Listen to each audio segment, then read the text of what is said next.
ఈరోజు మన కొరకు ఏర్పాటు చేయబడిన పాఠము మహాజ్ఞానం తూర్పు దేశాల్లో ఉన్నదా. మళ్ళా చెప్తున్నానండి, మహాజ్ఞానం తూర్పు దేశాలలో ఉన్నదా. మరి ఈరోజు శాస్త్రం చాలా అభివృద్ధి చెందిందని మనం మాట్లాడుకుంటాం. మనిషి తాను చేరవలసిన గమ్యం ఎంత దూరమైనా ఆ కాలంలో ఒకప్పుడైతే కాలినడకను వెళ్ళేవాడు. అందుకు గాను తర్వాతకు వచ్చేసరికి సైకిల్ని కనిపెట్టారు, తొందరగా వేగంగా గమ్యాన్ని చేరాలనుకుని. ఇంకా అనేకమైనవి తయారు చేయడం, మోటార్ సైకిల్ నుంచి మోటార్ సైకిల్, ఇంకా వేగం పెంచాడు, ఇంకా వేగం పెంచుతూ ఇలా పెంచుకుంటూ కార్లు, ట్రైన్లు ఇలా కనిపెట్టడం జరిగిందండి. మనిషి చక్కగా అలుపెరగక ప్రయాణం చేయగలుగుతున్నాడు ఎంత దూరమైన ఈరోజు. మరి ఇంత టెక్నాలజీ పెరిగి విమానాలను కూడా కనుగొనడంతో మరి చాలా సులువు చేశాడు ప్రయాణాలు ఏంటి. ట్రైన్లో అయితే 2 రోజులు పట్టే ప్రయాణం, అదే విమానంలో అయితే, ఫ్లైట్లో అయితే 1 గంటలోనే వెళ్ళిపోతామండి. మరి ఈ విధంగా రాకెట్స్ వరకు, విమానాలు, సైకిళ్ళు, మోటార్ సైకిల్లే కాకుండా రాకెట్ వరకు గాల్లో ఎగరగలుగుతున్నాడంటే ఎంతో పరిజ్ఞానం పొందినవాడని చెప్పొచ్చు. మనిషి ఎంతో పరిజ్ఞానం పొందాడని చెప్పొచ్చండి. మరి ఈరోజు పాశ్చాత్య దేశాలు, వెస్ట్రన్ కంట్రీస్లోనే జ్ఞానం ఉందని అక్కడికి వెళ్ళి మరి జ్ఞానాన్ని నేర్చుకుంటున్నారు క్రైస్తవులైన వారు కూడా. కాదంటారా? ఈరోజు మన మధ్య జరుగుతుందే మనం మాట్లాడుకుంటూ ఉండాలి. ప్రతి విషయాన్ని మనం ఆలోచిస్తూ ఉండాలి. మరి ఈరోజు ప్రపంచంలో ఎవరు గొప్పవారు అని అడిగితే, సమాజంలో ఎవరు గొప్పవారు అని అడిగితే ఎవరి పేరు టక్మని చిన్న బిడ్డ వరకు చెప్తాడంటే శాస్త్రవేత్త అని చెప్తాడండి. ఒకప్పుడు కరెంట్ లేదు, ఇప్పుడు కరెంట్ కనుగొన్నారు. ఒకప్పుడు ప్రపంచం అంతా చీకటిమయమే ఉంది. మరి థామస్ ఆల్వా ఎడిసన్ వచ్చి బల్బుని కనుగొని చీకటిని పారద్రోలాడు. అలాగే ఫ్యాన్స్ వచ్చాయి, ఏసీలు వచ్చాయి, టీవీలు వచ్చాయి, ఫ్రిడ్జ్లు వచ్చాయి, సెల్ ఫోన్లు వచ్చాయి, కంప్యూటర్లు వచ్చాయి. ఇలా ఎన్నో ఎలక్ట్రానిక్ పరికరాలు కనుగొనబడ్డాయి. మనిషి సుఖంగా జీవించడానికి దోహదపడింది శాస్త్రవేత్త కాబట్టి శాస్త్రవేత్త గొప్పవాడు. ఈ శాస్త్రాల్లో ఉన్నదే మహాజ్ఞానం. మరి శాస్త్రవేత్తలు ఎక్కువ శాతం మరి వెస్ట్రన్ కంట్రీస్ లోనే ఉన్నారు. వారే మహాజ్ఞానులు, వారికి తెలియంది ఏది లేదు అని అనుకుంటున్నారండి. ఇక్కడే పప్పులో కాలేసామని చెప్పక తప్పదు. శాస్త్రవేత్తలు శాస్త్రాలు రాశారంటే దేని చూసి రాశారండి? వారు ఒక వస్తువు కనుగొన్నారు. ఈరోజు ఇందాక చెప్పినట్టుగా వేగాన్ని తగ్గించుటకు గాను ఎన్నో వాహనాలు కనుగొన్నారంటే దేన్ని చూసండి? వారి జ్ఞానానికి పదును పెట్టింది ఏదండి? వారికి ఆలోచన ఇచ్చింది ఏదండి అని మనం చూడగలిగితే శాస్త్రాలు రాసుకుంది ప్రకృతి నుండి అని చెప్పక తప్పదండి. వారు అంగీకరించకపోయినా విజ్ఞులైన వారు ఆలోచించగలిగితే, విజ్ఞులమని అనుకుంటున్న వారు ఆలోచించగలిగితే అదే వాస్తవంగా కనబడుతుంది. ప్రకృతిని చూసే శాస్త్రాలు రాసుకున్నారు. శాస్త్రాలన్నీ ప్రకృతి నుండే చూసి రాశారు, ప్రకృతి నుండే వచ్చాయి. ప్రకృతి ఉంది కాబట్టి శాస్త్రం పుట్టింది. ప్రకృతే లేకపోతే, ప్రకృతిలో జంతువులు ఉన్నాయి కాబట్టి జంతు శాస్త్రం, జువాలజీ రాశారు. వృక్షాలు ఉన్నాయి కాబట్టి, వృక్షాలు ఉన్నాయి కాబట్టి, మొక్కలు ఉన్నాయి కాబట్టి మరి బాటనీ అని వృక్షశాస్త్రం రాసుకున్నారు. ఆ చెట్లను పరిశీలించి, ఆ జంతువులను పరిశీలించి, ఇలా ప్రకృతిలో ఒక్కొక్కటి చెప్పుకుంటూ పోతే ప్రకృతి లో విశ్వం కూడా ఉంది, విశ్వ పదార్థాలు కూడా ఉన్నాయి ఏంటి. అలాగే బిగ్ బ్యాంగ్ అనే మరి పెద్ద ప్రేలుడు వల్ల విశ్వం ఆవిర్భవించిందని కూడా, దీని పుట్టుక కోసం కూడా చెప్పేశారండి. మరి ఆ మాట బైబిల్లో లేదా? వీరే మొట్టమొదటిగా చెప్పారా అంటే క్రీస్తు శకం ఇంచుమించు 100 ఏళ్ల లోపే హెబ్రీ పత్రిక రాయబడింది. మరి శాస్త్రవేత్తలు అనే వాళ్ళు కళ్ళు తెరిచింది ఎప్పుడండి? ఇంచుమించు 18వ శతాబ్దం, 19వ శతాబ్దం, 20వ శతాబ్దం, 20th సెంచరీ, 19th సెంచరీ అని మనం అనుకోవచ్చండి. మరి హెబ్రీ పత్రిక 11:3 దేవుని మాట వలన ప్రపంచములు దేవుని మాట వలన నిర్మించబడ్డాయి. ప్రపంచం ఒకటే కదా, ప్రపంచములు అని వ్రాయబడింది ఏంటి అంటే ప్రపంచం ఒకటే. కానీ మనం మాట్లాడుకునేటప్పుడు మరి కొన్ని న్యూస్ ఛానల్లో కానీ, కొన్ని పుస్తకాల్లో కానీ ఆ రైటర్స్, రచయితలు కానీ ఆ యొక్క న్యూస్ రీడర్స్ కానీ ఏమని చదువుతారండి, జంతు ప్రపంచం అంటారు, వృక్ష ప్రపంచం అంటారు. అదొక ప్రపంచం. జంతువులన్నీ కలిపి అదొక ప్రపంచం. వృక్షాలు అదొక ప్రపంచం ఏండి. ప్రపంచం ఒకటే, వరల్డ్ ఒకటే, ప్రపంచం ఒకటే. కానీ ఇందులో మళ్ళీ భాగాలు ఉన్నాయి కదా. మనుషులు ఉన్నారు, జంతువులు ఉన్నాయి, వృక్షాలు ఉన్నాయి, ఇంకా చిన్న చిన్న జంతువులు ఉన్నాయి, ఇవన్నీ ఉన్నాయి. ఒక్కొక్కదా నీదొక ప్రపంచమే బాబు అని మనం ఇంట్లో మాట్లాడుకుంటూ ఉంటాం. అందరూ ఒకవైపు ఉంటే నీదొక ప్రపంచం, నువ్వేదో ఆలోచిస్తూ ఉంటావని మన ఇంట్లో మాట్లాడుతూ ఉంటారు. అంటే మనదొక ప్రపంచం, మనం ఎప్పుడు ఏదో ఆలోచిస్తూ, కొంతమంది వారి యొక్క ఆలోచనలు, వారి యొక్క పద్ధతులు వేరుగా ఉంటాయి, అందరితో కలవరు. అలాంటి వాటికి కూడా ఈ పదం వాడతాం. ప్రపంచములు అంటే ఈ ప్రకృతిలో ఉన్నవన్నీ దేవుని మాట వలన నిర్మించబడ్డాయి. కలుగుగాక అన్నాడు కదండి. మాట పలకాలంటే ఏం రావాలి? ఇప్పుడు నేను మాటలు చెప్తున్నాను, మీకు వినబడుతుంది, మాటలో శబ్దం ఉండాలి. అదే నేను మోగదాన్ని అనుకోండి, మరి మాటలు ఆడతాను కానీ మీకు అర్థం అవ్వదు. కనబడితేనే నేనేదో మాట్లాడుతున్నట్టు మీకు తెలుస్తుంది, శబ్దం లేకపోతే ఆ మాట వినబడదు. దేవుడు అంటే ఆ కలుగుగాక అనే మాట పలకగానే ఆ శబ్దానికి అన్నీ వచ్చేసాయటండి. ఆ శబ్దం నుండే విశ్వం పుట్టింది. ఆ శబ్దాన్ని శాస్త్రవేత్తలు పెద్ద ప్రేలుడు, బిగ్ బ్యాంగ్ అన్నారు. బిగ్ బ్యాంగ్ అన్నారు. ఆ శబ్దాన్ని, ఆ మాటనే ప్రేలుడితో పోల్చారండి.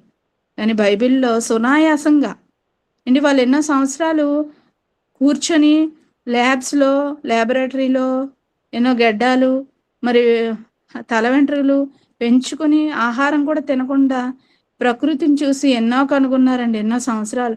కొంతమంది అయితే భార్య పిల్లలతో గడపని వారు కూడా ఉన్నారండి. అలాగే వారు మరణించడం జరిగింది. కానీ మనకైతే దేవుడు ఎంతో సునాయాసంగా, మనం ఆయన పిల్లలం కాబట్టి, దేవుడు మనం ఏ ప్రయోగాలు చేయకుండా, రూపాయి కూడా ఖర్చు పెట్టకుండా, దేవుడు ఎంతో ఈజీగా బైబిల్ గ్రంథం, తన గ్రంథం, మన కొరకు దేవుడు రాయించిన మహాజ్ఞాన గ్రంథం మన చేతిలో పెట్టేసండి. వేద గ్రంథం అంటాం. వేద గ్రంథం అంటే ఇది అన్యులు వచ్చేసి ఇది మా పేరు మీరెందుకు పెట్టుకున్నారని మిమ్మల్ని అడిగితే మీరు ఒకటే చెప్పండి, వేదం అంటే జ్ఞానం అండి, జ్ఞాన గ్రంథం అంది. వేద గ్రంథం అంటే జ్ఞాన గ్రంథం. వేదాలు అంటే వాళ్ళు రాసుకునే వేదాలు కాదు, వేదము అంటే జ్ఞానం. మరి బైబిల్ వేద గ్రంథంలో మనం చూడగలిగితేనండి, దేవుడు కేవలం మీరు మరి బైబిల్ మీద మోకరిల్లి లేదా బైబిల్ మీద కూర్చుని బైబిల్ విప్పి మీరు పరిశోధించగలిగితే ప్రపంచంలో ఎలాగొచ్చాయని దేవుడు చేసిన వాడే చెప్పగలడు కదండి. చేసిన వాడే చెప్పగలడు. శాస్త్రవేత్తలు కొన్నే చెప్పారండి, కొన్ని చెప్పలేదు. అవన్నీ దేవుడు చెప్పాడు మనకి. కాబట్టి ఈరోజు మహాజ్ఞానం బైబిల్లో ఉందని మనకు అర్థమైపోతుంది. బైబిల్ గ్రంథంలో మహాజ్ఞానం ఉందని మనకు అర్థమైపోతుంది. ఇకపోతే మీకు ఒక మరి కళ్ళు తెరుచుకునే మాటలు చెప్తాను. ఏంటో తెలుసా? మరి శాస్త్రవేత్తలైన వారిని ఎక్కువ శాతం మనం గమనించగలిగితే వారి యొక్క చరిత్ర, వాళ్ళ యొక్క లైఫ్ స్టైల్, లేదా వారి యొక్క బయోగ్రఫీ అంటారు కదా, వారి చరిత్ర మనం చూస్తే ఎక్కువ శాతం క్రైస్తవులు, యూదులేనండి. అంతే కదా. ఎక్కువ శాతం ఎవరండి? క్రైస్తవులు, యూదులు. వాళ్ళే శాస్త్రవేత్తలుగా పిలువబడుతున్నారు. వాళ్ళ పేర్లు కూడా చూస్తే క్రైస్తవ పేర్లే, బైబిల్ పేర్లే ఏంటి. మరి వాళ్ళు చిన్ననాటి నుండి, యూదులైతే చిన్ననాటి నుండి ధర్మశాస్త్రాన్ని అవపాసన పట్టాలి, బైహార్ట్ చేయాలి, కంటతా పెట్టాలి. ఈరోజు ముస్లిమ్స్ ఎలాగైతే మద్రసాల్లో వాళ్ళు ఖురాన్ చదవకపోతే భోజనం పెట్టరండి చిన్నపిల్లలకు కూడా. అంత పట్టుదలతో వారికి నేర్పిస్తూ ఉంటారు.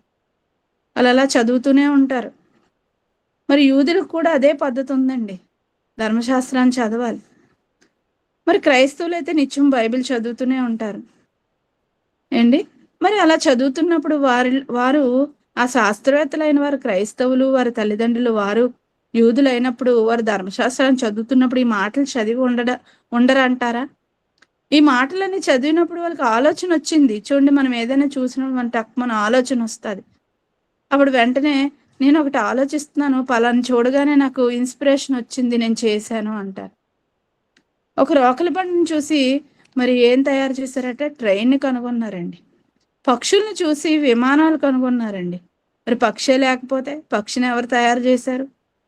మరి రెక్కలు తేలికగా ఉండి ఎగరడానికి, శరీరం అంతా ఎగరడానికి అందులో ఉన్న సిస్టమ్ ఏంటి దేవుడు పెట్టాడు. మరి దేవుడు చేయకపోతే వీరికి స్ఫూర్తి పొందేవారా? ఇన్స్పిరేషన్ పొందేవారా?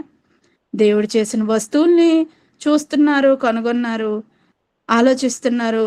మరి అలాగే దేవుడు రాయించిన మాటలను కూడా చదివి కాపీ కొట్టి లేదా స్ఫూర్తి పొంది ఆ మాటల నుంచే వారు ఏదో కొత్తగా వెలికి తీసినట్టుగా చెప్పేస్తున్నారండి.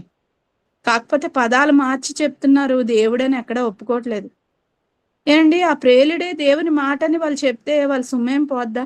క్రైస్తవులు అయ్యండి, యూదులయ్యండి, దేవుని పిల్లలు అయ్యండి, దేవుని హైలైట్ చేయకుండా వారి మహిమను వారు వెతుకుతున్నారు. వాళ్ళు దేవుడి పేరు చెప్పిస్తే వారు కనుగొన్నారని మనం అనం కదా. వారికి రావాల్సిన గొప్పతనం రాదు కదా. వారు కొనియాడబడాలి, దేవుళ్ళుగా పూజింపబడాలి, మీ ఆస్తిపాతులు వాళ్ళకి ఇవ్వాలి, వారి జ్ఞానం మీరు నేర్చుకోవాలి. కాబట్టి వాళ్ళు ఏం చేస్తారంటే చాలా మంది అండి శాస్త్రవేత్తలు వారి పేర్లు వారు చెప్పుకున్నారు తప్ప దేవుని పేరు ఎక్కడ చెప్పలేదు. కొంతమంది అండి దేవుణ్ణి బయలుపరిచారు. కొంతమంది శాస్త్రవేత్తలు మాత్రం వారు బైబిల్ నుండి స్ఫూర్తి పొంది ప్రకృతిలోని వస్తువుల నుంచి వారు ఎన్నో కనుగొని ఇది నాకు దేవుడు ఇచ్చాడు, దేవుడు మరి ఆలోచన ఇచ్చాడు, లేదా దేవుని మాటలు చదివినప్పుడు నాకు ఆలోచన వచ్చిందని కొద్ది మంది స్టేట్మెంట్స్ ఇవ్వడం మనం చూస్తాం. అంటే దేవుడిని ఎవరైతే గొప్ప చేస్తారో అతనే జ్ఞాని, శాస్త్రవేత్త అని మనం జ్ఞాని అనొచ్చు. దేవుణ్ణి గొప్ప చేయలేమని జ్ఞాని ఎలాగవుతాడు? కాపీస్ట్ అవుతాడు. బైబిల్ని కాపీ కొట్టి చెప్పాడు, బైబిల్ని కాపీ కొట్టి అది కనుగొన్నాడు. ప్రకృతిలో దేవుడు చేసినవి చూసి కనుగొన్నాడు. అతను ఎలా గొప్పవాడవుతాడు? చేసినవాడు గొప్పవాడవుతాడు కానీ చూసి చెప్పింది గొప్పవాడు ఎలా అవుతాడండి? అయితే దేవుడు మన మహిమ నిమిత్తం ఇవి రాయించానని చెప్తున్నారు. మనం తెలుసుకోవాలని, మనం ఆయన దగ్గరికి రావాలని, ఇంత గొప్పగా దేవుడు ప్రకృతిని చేశాడా అని మనకు ఆలోచన రాకపోద్దా? దేవుని వైపు మన మనసు త్రిప్పుకోకపోతామా అని దేవుడు ఇంత గొప్పగా చేయడంలో ఉద్దేశం అండి. అదే కదా అంటాడు ఒక దగ్గర, అపోస్తుల కార్యాలు 17వ అధ్యాయం మనం చూస్తే, నిర్ణయ కాలమును ఆయన పొలిమేరలను ఏర్పరిచాడట, భూమికి సరిహద్దులు నియమించట. ఎందుకో తెలుసా? ఓజోన్ పొరను పెట్టినప్పుడు లేదా భూమి తిరుగుతున్నప్పుడు కానీ, దానికి ఓజోన్ పొరను పెట్టినప్పుడు కానీ, అది గుండ్రంగా దాన్ని తయారు చేసినప్పుడు కానీ, అది తిరగడానికి 24 hours అనే కాలాన్ని నిర్ణయించినప్పుడు కానీ, మనం అది కనుగొన్నప్పుడు చూసినప్పుడు అబ్బా ఎంత గొప్పగా దేవుడు చేశాడని మనం అనుకోవాలని మాత్రమే వాటికి ఆ లెక్కలు, కాలాలు, ఆ రౌండ్ షేప్ పెట్టడం జరిగిందండి. ఎందుకు పెట్టాడో కూడా మనకి తెలియదు చాలా మంది క్రైస్తవులకి. అసలు ఎందుకు చేశాడు, ఎందుకు ఉంది కూడా శూన్యంలో తెలియని వారిగా బ్రతికేస్తున్నారు భూమి మీద. కనుక ఇవన్నీ చూసి మనం దేవుణ్ణి తెలుసుకోవాలి. ఇంత గొప్పగా నా కోసమే ఎందుకు చేశాడు, నేనంటే ఎంత ప్రేమని తెలుసుకోవాలని అవి చేయడం జరిగింది. ఎలా చేశాడు అనేది కూడా బైబిల్ గ్రంథంలో రాయడం జరిగింది. దేవుని ఆలోచన ఇలా ఉంటే శాస్త్రవేత్తలైన వారి ద్వారా ఈరోజు ప్రపంచం వారి చుట్టూరు తిరుగుతుంది. చాలా మంది ఇంట్లో శాస్త్రవేత్తల ఫోటోలు కూడా ఉంటాయండి దేవుళ్ళుగా. రాజకీయ నాయకుల ఫోటోలు, శాస్త్రవేత్తల ఫోటోలు దేవుళ్ళుగా వాళ్ళు పెట్టుకుంటారు, పూజిస్తారు. అంటే అభిమానం అండి, అభిమానం. అలాగని దేవుడి ఫోటో లేదు. మనసులో కూడా ధ్యానించరు. వారి మనసులో అంతా లోక జ్ఞానమే ఉంటది. నీ తెల్లవారు లెగిస్తే మరి మన పిల్లల్ని ఏ జ్ఞానం నేర్చుకోవడానికి పంపిస్తాం చెప్పండి? ఏదైతే దేవుడు తయారు చేశాడో ఆ ప్రకృతిని చూసి రాసుకున్న శాస్త్రాలని చదవడానికి మన పిల్లల్ని పంపిస్తున్నాం. కానీ అదే బిడ్డల్ని మరి దాన్ని పుట్టించిన ఆ శాస్త్రాలు దేని ద్వారా అయితే కలిగాయో ఆ పుట్టించిన వాని కొరకు తెలుసుకోవడానికి మరి బైబిల్ని చదవడానికి ఎవరిని పిల్లల్ని పంపించరండి, నేర్పించరండి. మరి దేవుని మాటలు గొప్పవా, శాస్త్రవేత్తల మాటలు గొప్పవా అని సూటిగా మనం మాట్లాడుకోగలిగితే, శాస్త్రాలు వ్రాయడానికి మూలమైన ప్రకృతి, దాన్ని కలిగించిన దేవుడే గొప్పవాడు. సర్వస్వాన్ని కలిగించిన దేవుడే అందరికంటే గొప్పవాడు. దేవుడు చెప్పిన మాటలే గొప్పవి. దేవుని జ్ఞానం కలిగిన వాళ్ళే జ్ఞానులని చెప్పక తప్పదండి. అంటే ఈరోజు దేవుని జ్ఞానం మీ అందరి దగ్గర చేతిలో బైబిల్ ఉందని నేను అనుకుంటున్నాను. మీరు అందరి దగ్గర బైబిల్ ఉంటే గనక, మీరు చదివితే గనక, దాన్ని మరి ఆలోచించగలిగితే గనక, ప్రపంచానికి చెప్తే గనక మీరే జ్ఞానులండి.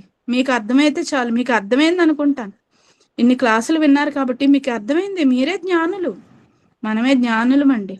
అర్థం చేసుకున్నవారు దేవుని మనసుని, దేవుని జ్ఞానాన్ని చదివిన వారు, నేర్చుకున్న వారే జ్ఞానులు తప్ప, ఆ జ్ఞానంతో తండ్రి దగ్గరికి వెళ్ళే మార్గాన్ని తెలుసుకొని మన కుటుంబాన్ని కట్టుకున్న వారే గొప్పవారు తప్ప, ఏదో లోకంలో మన సుఖాల కోసం బైబిల్ నుండి స్ఫూర్తి పొంది ప్రకృతిని చూసి నేర్చుకొని చెప్పినవాడు శాస్త్రవేత్త గొప్పవాడు మాత్రం కానే కాదండి.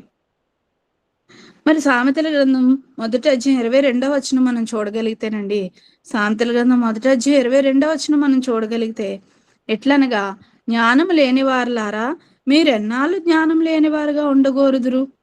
దేవుడు ప్రశ్న వేస్తున్నారండి. మనం జ్ఞానం లేని వారుగా ఉండకూడదు అంటున్నాడు. జ్ఞానం లేని వారులారా మీరెన్నాళ్ళు జ్ఞానం లేని వారుగా ఉండగోరుదురు? ఏ జ్ఞానం తండ్రి, నాకు ఉంది కదా జ్ఞానం, బిఏ, ఎంఏ, పిహెచ్డి, ఎంఎస్సి ఇవన్నీ చదివాను కదా తండ్రి, జ్ఞానం లేని వారు అని మనల్ని ఎవరైనా అంటే మనం ఒప్పుకుంటామండి? ఈ దేవుడు చెప్తున్నాడు, దేవుని జ్ఞానం ఎవరికైతే ఉండదో వారెవరండి? జ్ఞానం లేనివారే. కాబట్టి ఇందులో శాస్త్రవేత్తలు కూడా వస్తారు. మరి ఇంత ప్రజలకి ఉపయోగకరమైనవి కనుగొని ఇంత అభివృద్ధి పదంలోకి తీసుకువెళ్తున్నారు కదా, వారు దేవుళ్ళుగా వాళ్ళని పూజించకూడదా అండి? వారిని దేవుళ్ళుగా పూజించకూడదు, కానీ వారు ప్రజలకు ఉపయోగకరమైనవి చేస్తున్నారు. కానీ ప్రజలకు ఉపయోగకరమైనది ఏంటండి? ఒకే ఒకటి ఉందండి, అవసరమైనది ఒక్కటే అంటాడు. ఎవరితో? మరియ గారితో. ఉత్తమమైనది ఏర్పరచుకున్నది మరియ అంటాడు. అవసరమైనది ఒక్కటే. ఆవిడ వాక్యం నేర్చుకుంటుంది యేసుక్రీస్తు పాదాల దగ్గర కూర్చొని. మార్తా ఏం చేస్తుంది? అయ్యగారు వచ్చారు, బోధకుడు వచ్చారని వంటలు వండుతుంది. వంటలు వండకూడదా? వండాలి. కానీ అదే పనిగా వండుకొని బోధకుడు వాక్యం చెప్తుంటే, లేదా వాక్యోపదేశకులు ఇంటికి వచ్చి వాక్యం చెప్తుంటే, లేదా ప్రేయర్ మీటింగ్లో వాక్యం చెప్తుంటే వినకుండా లోపల రెడీ అవుతూ లోపల వంటలు చేసుకుంటూ మార్త గారిలాగా మనం ఉండిపోకూడదు. వండొద్దా అంటే ఆతిథ్యం ఇవ్వాలి, వండాలి. ఆయన ఎలా తింటారు? వాక్యం చెప్పిన తర్వాత ఆకలేదా? మనకేదో ఆకలి, తినాలి కదా. అంటే ఏకంగా ఏమీ పెట్టకూడదని కాదండి నా ఉద్దేశం. ఏది మనం దేని మీద మన కాన్సన్ట్రేషన్ ఉంది? మరి ఉపయోగకరమైనవే కదా చేస్తున్నాం అనుకుంటున్నారా? అలా అనుకుంటే యేసుక్రీస్తు వారు మార్తని, మరి ఎందుకు నువ్వు తొందరపడుతున్నావు, విస్తారమైన పనులు పెట్టుకొని అంటున్నారు. యేసుక్రీస్తు వారి కోసమే కదా వండుతుంది. అయినప్పటికీ ఆయన అంత మాట అనేసారేంటి? చూడండి, ఆయన మాటల్లో ఆంతర్యం మనం గ్రహించాలి.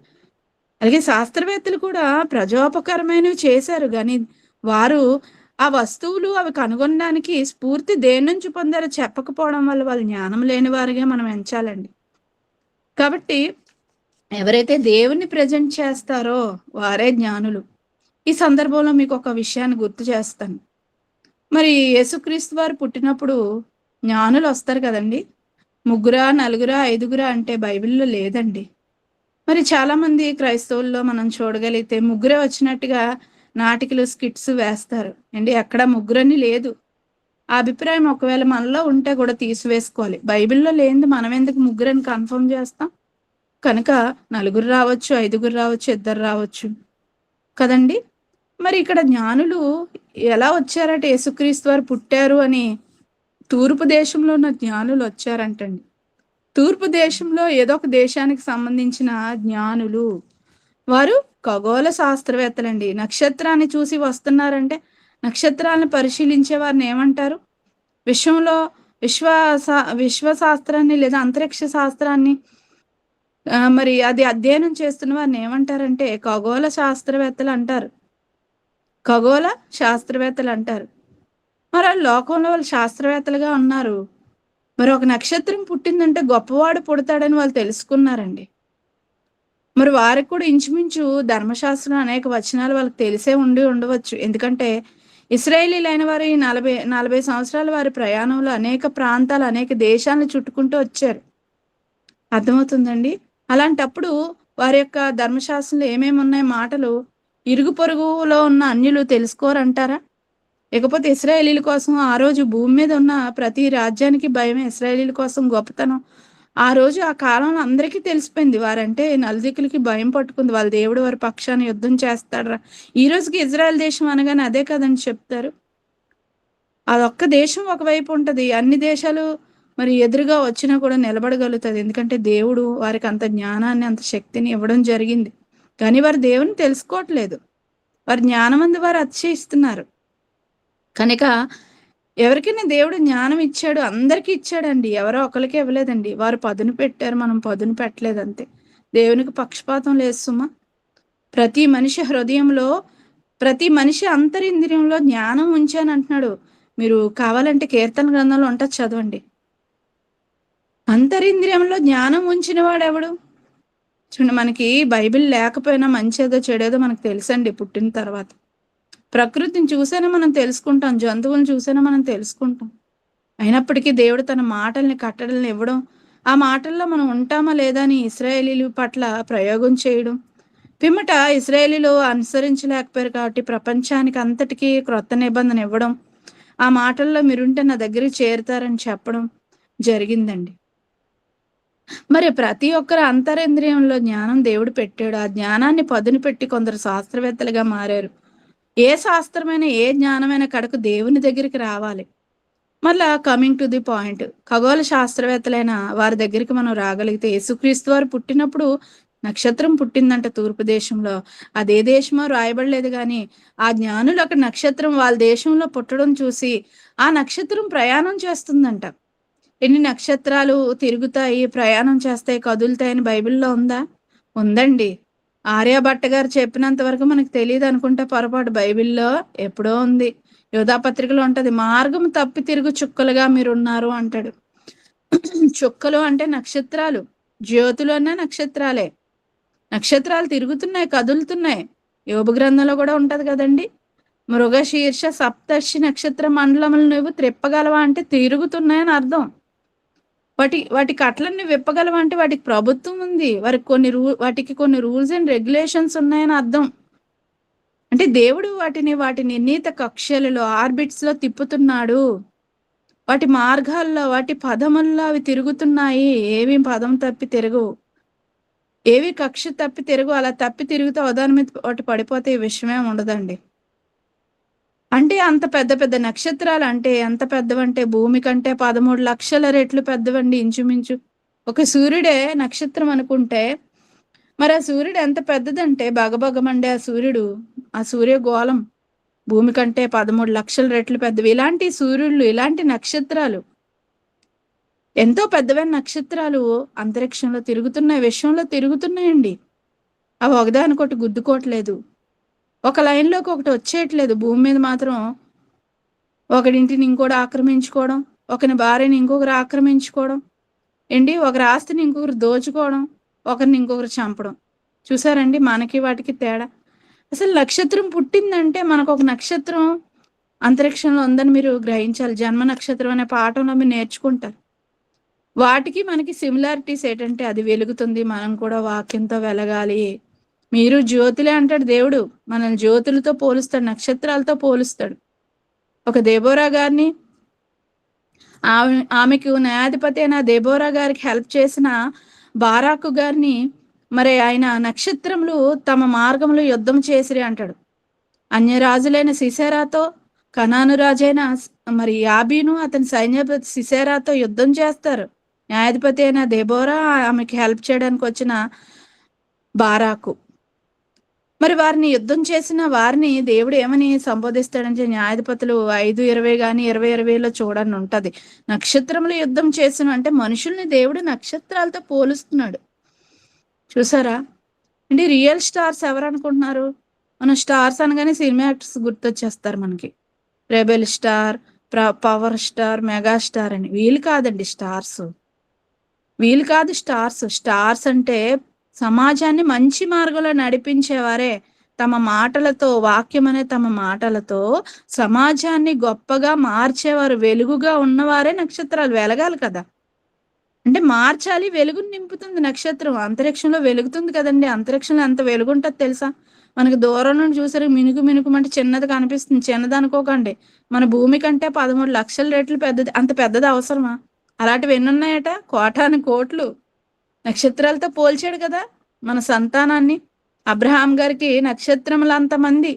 అలాగే ఇసుక రేణువుల దగ్గర తీసుకొచ్చి, ఇసుక రేణువులు లెక్కబెట్టలేం మనం. అంతమంది నేను నీ సంతానాన్ని ఇస్తానంటే, ఇగోండి ఈరోజు మనం వచ్చాం కదా. ఇశ్రాయేలీలే ఆయన సంతానం కాదు, మనం కూడా అబ్రహాం సంతానమే. నమ్ముట ద్వారా ఆయన మనకి తండ్రి అయిపోతున్నాడు. మనం నమ్మాం కదా, ఆయనలాగే. చూడకపోయినా నమ్మాం మనం. ఆయన కూడా పరలోకం చూడలేదు, దేవదూతలను చూడలేదు, యేసుక్రీస్తు వారిని చూడలేదు, అయినా నమ్మాడు. దేవుని చూడలేదు, నమ్మాడు. నిరీక్షణకు ఆధారం లేనప్పుడే నమ్మాడు. మనం కూడా అంతే. యేసుని చూడలేదు, పరలోకం చూడలేదు, నరకాన్ని చూడలేదు, ఎవరిని చూడలేదు, ఏ దేవదూతని చూడలేదు. మనం ఏ దర్శనం కూడా ఈరోజు మనం చూడలేదు, కానీ నమ్ముతున్నాం దేవుడిని గుడ్డిగా, ప్రేమగా. అంటే ఉన్నాడని నమ్ముతున్నాం మనం. ఎంత గొప్పవారు. అందుకే అన్నాడు, చూడక నమ్మువారు ధన్యులు. మరి మనం నక్షత్రాలం కాదా? సినిమా యాక్టర్లు కాదండి స్టార్స్. మనలో ఒక్కొక్కరు ఒక్కొక్క స్టార్ అయితే ఈ ప్రపంచాన్ని దేవుని మాటలతో వెలిగించే నక్షత్రాలుగా మనం వెలిగిపోతూ ఉండాలి. అప్పుడే దేవుడు ఆనందిస్తూ ఉంటాడు. మన కోసం నక్షత్రం పుట్టింది, అది కూడా ప్రయాణం చేస్తూ చేస్తూ దాని కాలం అయిపోయినప్పుడు అది పేలిపోతుంది. అలాగే యేసుక్రీస్తు వారు పుట్టినప్పుడు నక్షత్రం పుట్టిందంట, అది కదులుతుందంట, ప్రయాణం చేస్తుందట. చూడండి, మనం కూడా కదులుతాం కదండి. మనం కూడా సంచారం చేస్తాం, నడుస్తూ ఉంటాం, వెళ్తూ ఉంటాం. మనం కూడా లోక ప్రయాణం అంటారు, లోక జీవితం అంటారు, జీవిత ప్రయాణం అంటారు, నావతో పోలుస్తారు అండి. మనం కూడా నక్షత్రాలుగా వెలగాలి. అయితే ఆ నక్షత్రం పుట్టినప్పుడు అది అలా ప్రయాణం చేసుకుంటూ వచ్చినప్పుడు దాని యొక్క గమనాన్ని చూసుకుంటూ ఆ నక్షత్రాన్ని ఆకాశంలో చూసుకుంటూ వాళ్ళు ప్రయాణం చేయడం మొదలు పెట్టారండి. అది ప్రయాణం చేస్తూ చేస్తూ ఆఫ్టర్ 2 ఇయర్స్, ఎన్ని సంవత్సరాలు ప్రయాణం చేసింది, ఒక రోజు 2 రోజులు కాదండి. అది ఎక్కడెక్కడికి వెళ్తుందో అదంతా వారు దాన్ని ఎలా ఫాలో అవుతూనే ఉన్నారంట. ఆ ఖగోళ శాస్త్రవేత్తలు, తూర్పు దేశంలో ఉన్న వారు, ఒక గొప్పవాడు పుట్టాడు, అతను మేము దర్శించుకోవాలి అని వారు తెలుసుకున్నారు. అతను గొప్పవాడు అని తెలుసుకున్నారు. అయితే నక్షత్రం దారి చూపిస్తుంది అని తెలుసుకున్నారు. ప్రయాణం చేస్తుంది, మనం వెళ్ళాలని తెలుసుకున్నారు. అది ప్రయాణం చేసుకుంటూ చేసుకుంటూ చేసుకుంటూ వచ్చి యెరూషలేములో బెత్లెహేమ్ అనే ఊర్లో ఎక్కడ వాలిందండి, ఎక్కడికి వచ్చి నిలబడింది, క్షమించండి, నిలబడింది. ఎక్కడికి వచ్చి నిలబడిందో తెలుసా? యెరూషలేములో బెత్లెహేమ్ అనే నగరం మీదకి వచ్చి నిలబడింది. అది ఒక ఇంటి మీదకి, అంటే ఇంటి మీద ఉందని మనం చెప్పలేం కానీ ఆ పట్టణం మీదకి వచ్చి నిలబడిందండి. అప్పుడు అక్కడ వాకప్ చేశారు వాళ్ళు వచ్చి. వాళ్ళు ఇలా ప్రయాణం చేసేసరికి యేసుక్రీస్తు వారు పుట్టడం, ఆయన మళ్ళా పశువులు పాకకుండా ఒక ఇంటిలోకి షిఫ్ట్ చేయడం కూడా జరిగింది.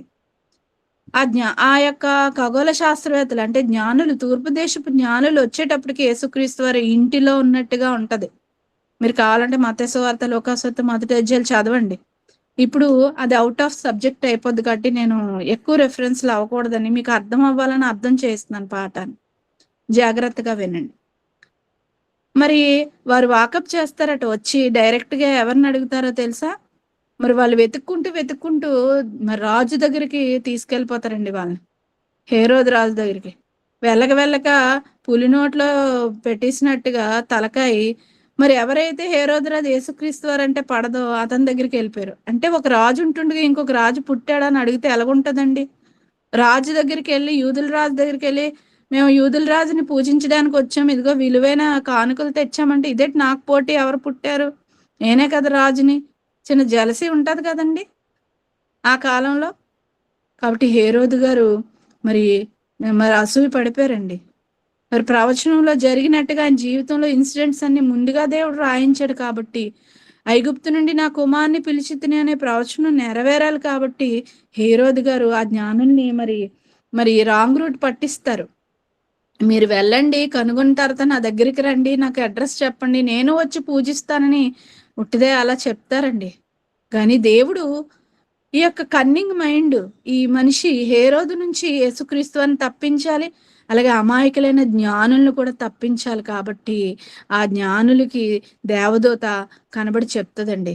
ఏమంటే, ఆయన హేరోదు చంపాలనుకుంటున్నాడు, మీరు మళ్ళా ఆ రూట్లో వెళ్ళకండి, అతనికి ఇన్ఫర్మేషన్ ఇవ్వకండి అని చెప్పి యేసును దర్శించిన తర్వాత వాళ్ళని మరొక రూటుగా వెళ్ళిపోమని చెప్తుంది. వాళ్ళు వెళ్ళిపోవడం జరుగుతుంది. అప్పుడు హేరోదు రాజుకు తెలిసిపోయి ఈ జ్ఞానులు నన్ను మోసం చేశారని అతను ఇంకా కోపం అయిపోయి ఆ దేశంలో 2 ఏళ్ళు లోపు ఉన్న పిల్లలందరినీ చంపించేయమంటాడు. ఇక్కడ మీరు పాయింట్ క్యాచ్ చేయాలి. 2 ఏళ్ళ లోపు పిల్లల్ని ఎందుకు చంపమన్నాడు? ఎగ్జాక్ట్ ఏజ్ తెలియదు కాబట్టి. వాళ్ళు ప్రయాణం చేసి వచ్చిన కాలం అంతా మరి వాళ్ళు చెప్పి ఉంటారు, జ్ఞానులైన వారు లెక్క కట్టారు కాబట్టి 2 ఏళ్ళు లోపు పిల్లల్ని చంపమన్నారు. అంటే వాళ్ళు ఇంచుమించు వాళ్ళు ప్రయాణం చేసి రావడానికి 2 ఏళ్ళు పట్టింది. అంటే పశువుల పాకలో పరుండబెట్టిన యేసుక్రీస్తు అని పశువుల పాకలను వదిలేస్తారంట. తీరా అక్కడ నుంచి తీసివేసి ఇంటిలోనికి వెళ్ళినట్టుగా ఉందండి. ఒక ఇల్లు తీసుకున్నట్టుగా ఆ ఇంట్లో ఉన్నట్టుగా ఉంది. ఎందుకంటే ఇంటిలోనికి వచ్చి వారు సాష్టాంగపడి, యేసుక్రీస్తు వారు చిన్నవాడైనా గొప్పవాడు కాబట్టి, ఇంత పెద్ద వయసున్న ఈ జ్ఞానులు చిన్న బాలుడి ముందు సాష్టాంగ పడిపోయారంట.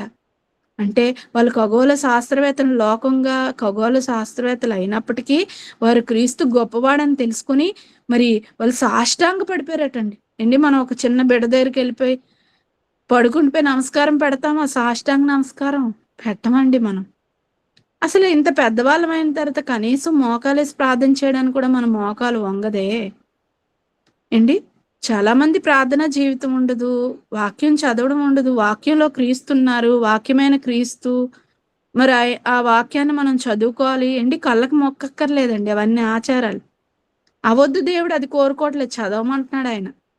కళ్ళకు మొక్కడం, బైబిల్ని వేరే ఎక్కడో పెట్టి పూజించడం, క్యాండిల్స్ పెట్టి పువ్వులు జల్లడం, ఇది కాదండి గౌరవించడం అంటే. ఆ కాలంలో వాళ్ళు యేసుక్రీస్తు వారి శరీరంతో ఉన్నారు కాబట్టి విలువైనవి అర్పించి సాష్టాంగ పడ్డారు.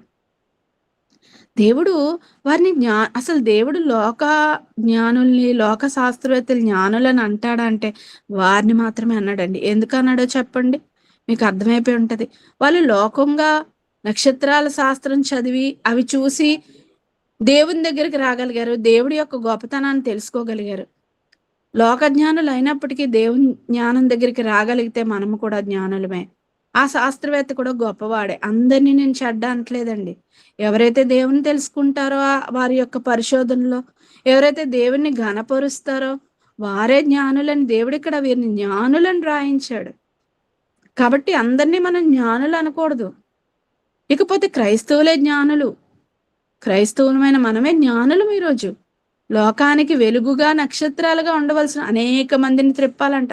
బుద్ధిమంతులైతే దానియేలు 12:3 ఉంటది. బుద్ధిమంతులైతే ఎవరైతే దేవుని వైపు అనేక మందిని త్రిప్పుతారో వారే నక్షత్రములు అంటాడు. చదవండి ఇంటికి వెళ్ళాక. మరి నేను చెప్పినవి అలాగ ఉన్నవో లేవో మీరు చూడొద్దా?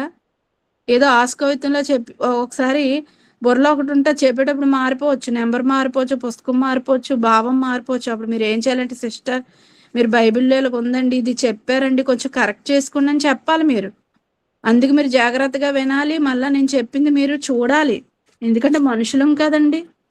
అలాగే నీ తప్పులే చెప్తున్నాం అలాగ అనుకోకండి. ఓకే అండి.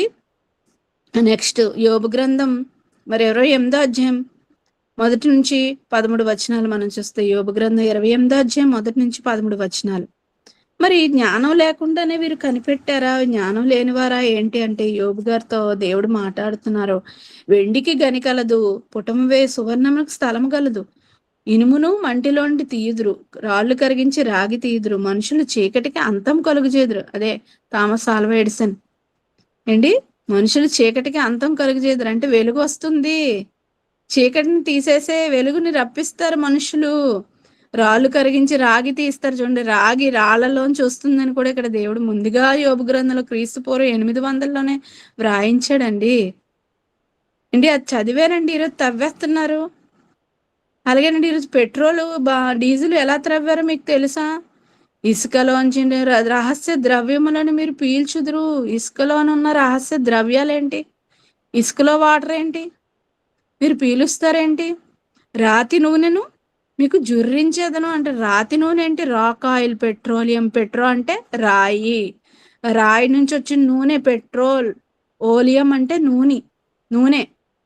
పెట్రోల్, పెట్రోలియం రాతి నుండి వస్తుంది. అంటే ఇసుకలో ఉన్న రాతి పలకల నుంచే పెట్రోల్ అని. మరి ఎంత విలువైందండి ఈరోజు. దాని నుంచి డీజిల్ తీస్తారు, వైట్ పెట్రోల్ తీస్తారు, గ్రీజ్ తీస్తారు, వేజలైన్ తీస్తారు. ఒక దాని నుంచి రా మెటీరియల్ నుంచి ఎన్నెన్ని వస్తున్నాయి చూడండి. దేవుడు చేసిన ప్రకృతిలో ఒక దాని నుంచి ఎన్ని వస్తున్నాయి చూడండి. మనం కూడా ఉన్నాం కదా, మన నుంచి మన పిల్లలు ఎలాగైతే వస్తున్నారో ఈ ప్రకృతిలో ఉన్న వస్తువులు ఎంతో ఉపయోగపడుతున్నాయి చూడండి. ఒక పాలునే మనం తీసుకుంటే పాలు తరచుగా వెన్న పుట్టును, వెన్న మరిగించగా నెయ్యి వచ్చును. చూసారండి, దేవుని యొక్క సృష్టి ఒకదాని నుంచి ఒకటి మనకి మానవాళికి ఉపయోగకరమైనవి ఈ విధంగా రావాలని పెట్టాడు ఆయన. మనం అన్ని వాడుకొని సుఖంగా బ్రతుకుతూ ఆయన తెలుసుకోవాలని మాత్రమే, మనం వాడకూడదని కాదండి. అలాగే అన్నిటికీ గని ఉంది, గనులు ఉన్నాయి. వెండి గని నుంచి వస్తుంది.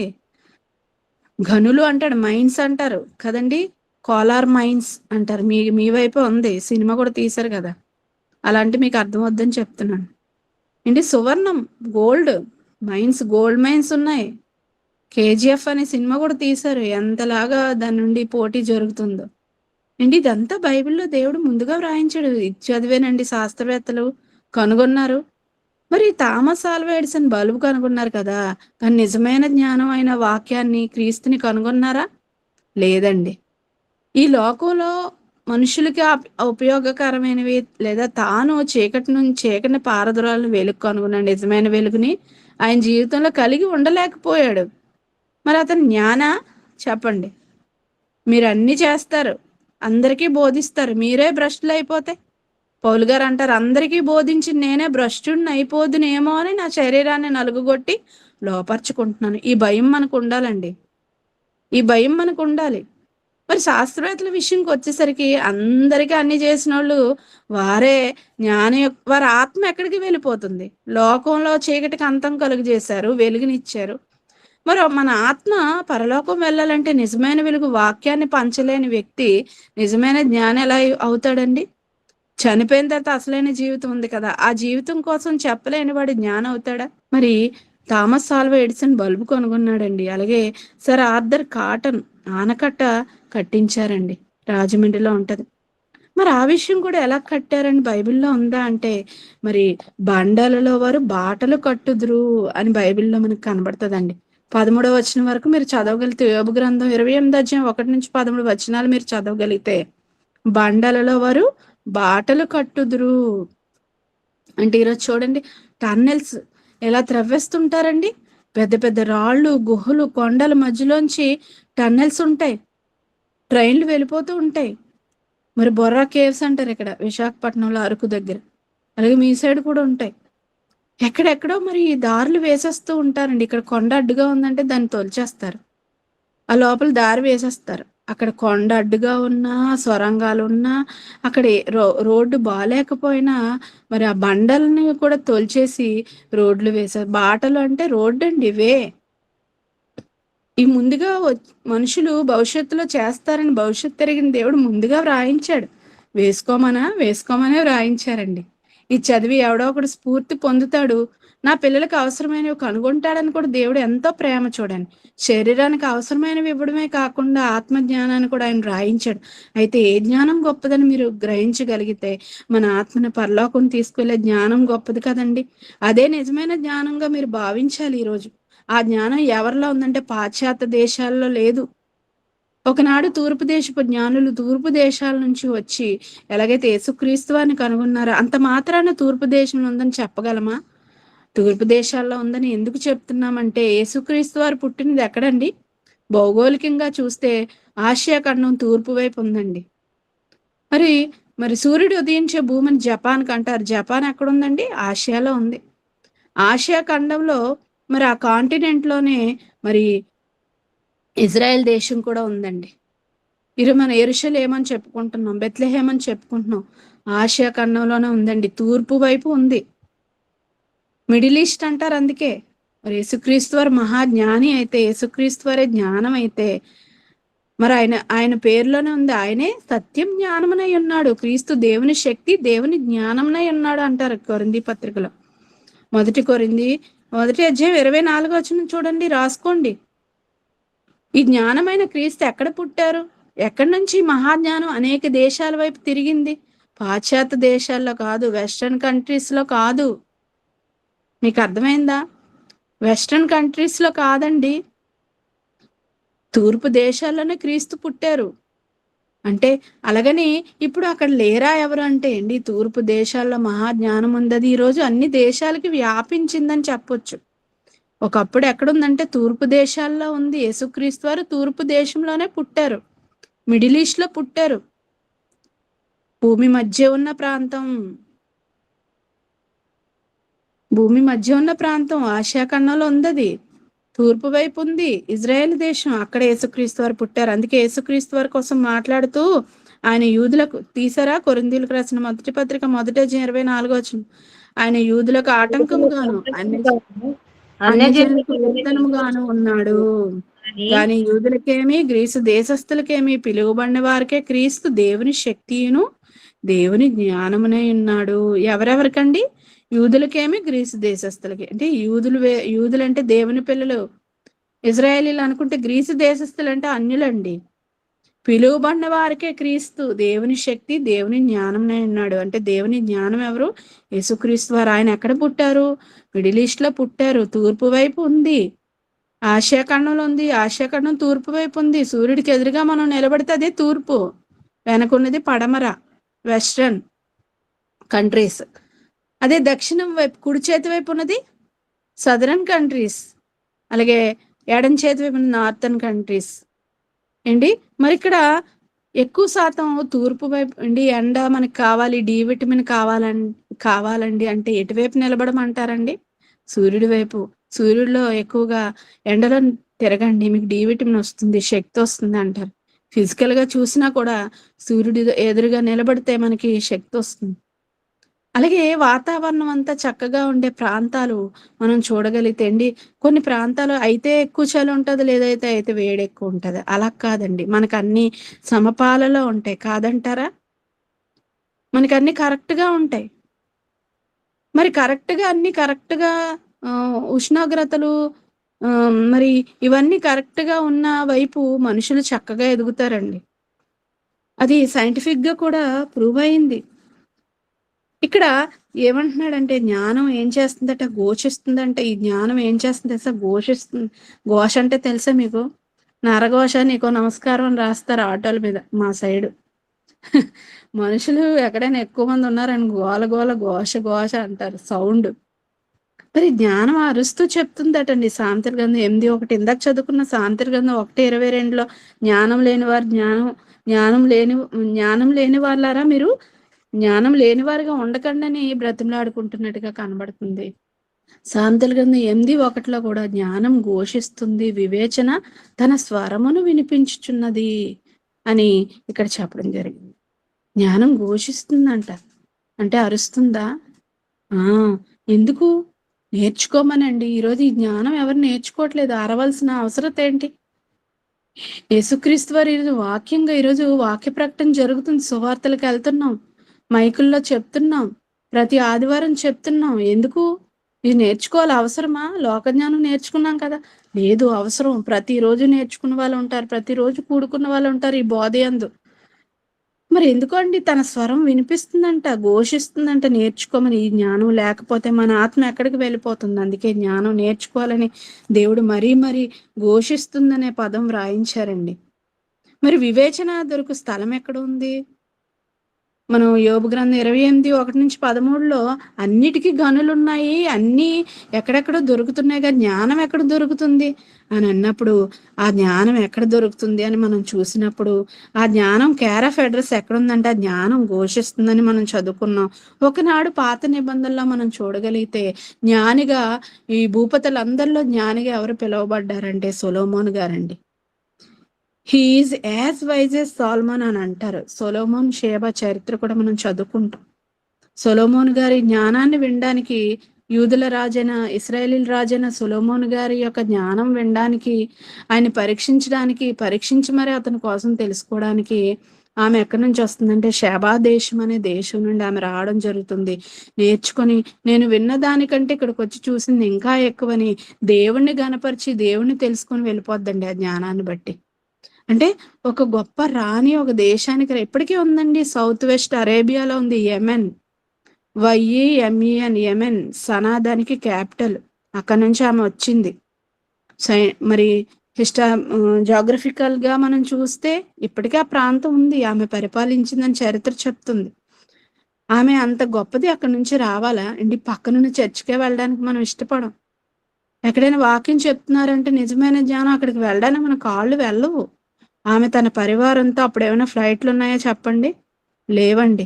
ఒంటెల మీద విలువైనవి ఎన్నో మరి ఆమె గిఫ్ట్లు తెచ్చిందంట, చేతులు ఊపుకొని వచ్చేలేదు. గొప్ప జ్ఞానం నేర్చుకోవడానికి వస్తుంది. ఆ విలువైన జ్ఞానానికి ఎంత ఇచ్చినా తక్కువే అని ఈరోజు 10 రూపాయలు చందా వేయడానికి మరి ఏడుస్తారండి. చిన్నపిల్లలకి చందా ఎంత ఇస్తామండి మనం? చిల్లర ఇస్తుంటాం. చిన్నపిల్లలు నోట్లు వేయకూడదా? చిన్నప్పటి నుండి చూస్తానండి చర్చెస్ లో చిన్నపిల్లలు అనగానే వాళ్ళకి టంగమని వేసే కాయిన్స్ ఇస్తారు. అంటే చిన్నపిల్లలు చిన్నదే వేయాలన్నా? మాకు అలా నేర్పమండి. పిల్లలు వారికి ఇచ్చింది వారు దాచుకుంటారు. తల్లిదండ్రులు చెప్పకముందే చిన్నపిల్లలందరూ వాళ్ళకి ఎంత ఇస్తే అంత వాళ్ళు డిబ్బీలో వేసుకోవడం మొదలు పెడతారు. వారు ఎక్కువగా లోకంగా ఖర్చు పెట్టకుండా దాచుకొని దేవుని పనికి, మీటింగ్స్ కానీ, కరపత్రాల ముద్రణ కానీ, పిల్లలు డబ్బాతో మరి డిబ్బీతో డబ్బులు తెచ్చిస్తూ ఉంటారండి. ఆ మనసు వారికి వచ్చింది. ఎందుకంటే పెద్దల దగ్గర వారు చూసి నేర్చుకున్నారు. మరి ఇక్కడ ఈమె రాణి అయ్యుండి ఎన్నో వ్యవహారాలు ఉంటాయి ఆమెకి. పనులు ఒత్తిడి ఉంటది, పరిపాలన ఉంటది. అయినా ఈ జ్ఞానం నేర్చుకోవడానికి ఆ ఖండం నుండి ఇంచుమించు ఆఫ్రికా బోర్డర్‌లో ఉంటదండి. ఆఫ్రికా నుంచి ఆసియా ఖండానికి ఈ కాంటినెంట్ నుండి ఆ కాంటినెంట్‌కి వచ్చిందా? వచ్చింది. ఇజ్రాయెల్ దేశానికి వచ్చింది. తూర్పు దేశాల్లో జ్ఞానం ఉందని ఇక్కడికి వచ్చిందండి. అంటే అక్కడ లేదనే కదా! అక్కడ లేదనే కదండీ! కాబట్టి ఆయన దక్షిణ దేశపు రాణి అని కూడా చెప్పబడింది. ఏ దిక్కు నుండి వచ్చిందో కూడా దేవుడు చెప్తున్నాడు. దక్షిణ దేశంలో ఎక్కడా లేదు జ్ఞానం. తూర్పు దేశంలో ఉన్న సొలొమోను గారి దగ్గరికి వచ్చింది. మరి ఆ చరిత్రలో కూడా ఆ కలంకాన్ని అంటగట్టేశారనుకోండి. కొందరు ఆమెను వివాహం చేసుకున్నాడు. ఇవన్నీ మనకు అన్నెసరీ చరిత్రలు కదండి. అన్నెసరీవన్నీ ఎందుకు నేర్చుకుంటాం మనం? అది ఎంత గొప్పవారో మనం నేర్చుకోవాలి. వారు ఏం చేశారో వారు మంచి మనం తెలుసుకోవాలండి. కాబట్టి జ్ఞానానికి కేర్ ఆఫ్ అడ్రస్ ఒకనాడు సొలొమోను గారని మనం చెప్పక తప్పదు. మరి నేడైతే క్రొత్త నిబంధన వచ్చిన తర్వాత యేసుక్రీస్తు వారిని మనకు స్పష్టంగా దేవుడు చెప్తున్నాడు. అలాగే మత్తయి సువార్తలో అంటాడు, సొలొమోను కంటే గొప్పవాడు ఎక్కడ ఉన్నాడు అని యేసుక్రీస్తు వారే తనని తాను ప్రజెంట్ చేసుకుంటున్నారు. అంటే సొలొమోన్ జ్ఞానే కదా! ఆ జ్ఞానం కంటే గొప్ప జ్ఞానం క్రీస్తు నేర్పిన జ్ఞానం. ఆ జ్ఞాని కంటే గొప్పవాడు క్రీస్తు. ఎందుకంటే వాక్యమే జ్ఞానం కాబట్టి.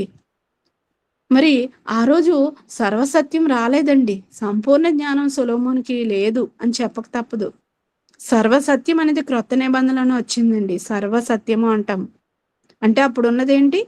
సర్వసత్యం ఇప్పుడు వచ్చిందంటే ఇంతకు ముందున్నది సర్వసత్యం కాదనే కదా! సత్యమే హాఫ్, హాఫ్ సగం వచ్చింది. ఫుల్ ఎప్పుడొచ్చింది?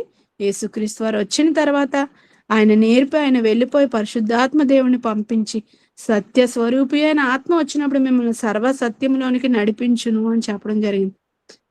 పూర్ణమైనది వచ్చినప్పుడు పూర్ణము కానిది నిరర్ధకమగునని చెప్పడం జరిగింది. కొరింథీ పత్రిక 13వ అధ్యాయం చదివితే మీకు అర్థమవుతుంది.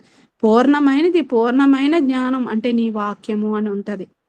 పూర్ణ అంగీకారమునకు యోగ్యమైనది దేవుని వాక్యం అయితే, సర్వసత్యం అనేది క్రొత్త నిబంధనలు 27 పుస్తకాల్లో ఉందని మీరు నమ్మితే, మరి ఆ మాటలు సొలొమోను కంటే గొప్పవి, సొలొమోను చెప్పలేనివి మనకి దేవుడు మన కొరకు ఇచ్చాడు. అది జగత్తు పునాది వేయబడక ముందే దాచి ఉంచానని ఎఫెసీ పత్రిక 1వ అధ్యాయం 4వ వచనంలో మన కొరకైన సంకల్పం దేవుడు చెప్పడం జరిగిందండి.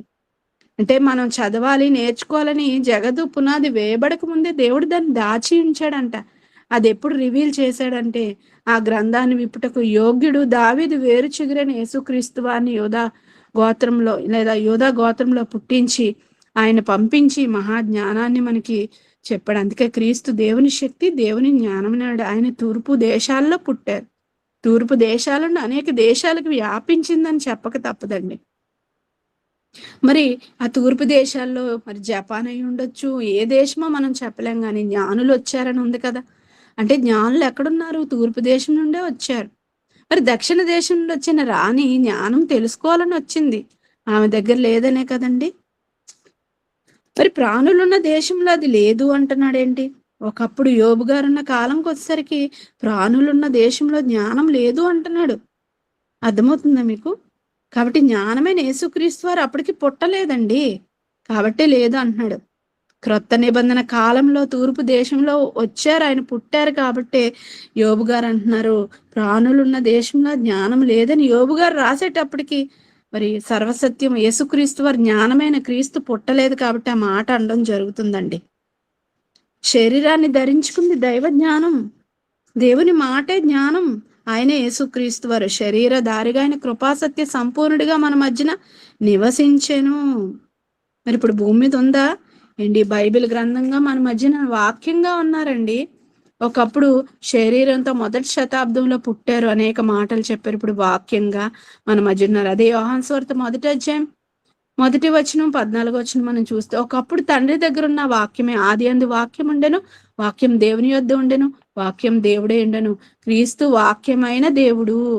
కుమారుడైన దేవుడు ఆయన ఈరోజు వాక్యంగా మన మధ్యన ఉన్నారు. అదే 14వ వచనంలో ఉంది, ఆ వాక్యం శరీరధారి అయి కృపాసత్య సంపూర్ణుడిగా మన మధ్య నివసించును. ఆయన మాట ద్వారానే విశ్వం కలిగిందండి. క్రీస్తు లేకుండా, పరిశుద్ధాత్మ దేవుడు లేకుండా తండ్రి అయిన దేవుడి సృష్టిని కలిగించలేదు.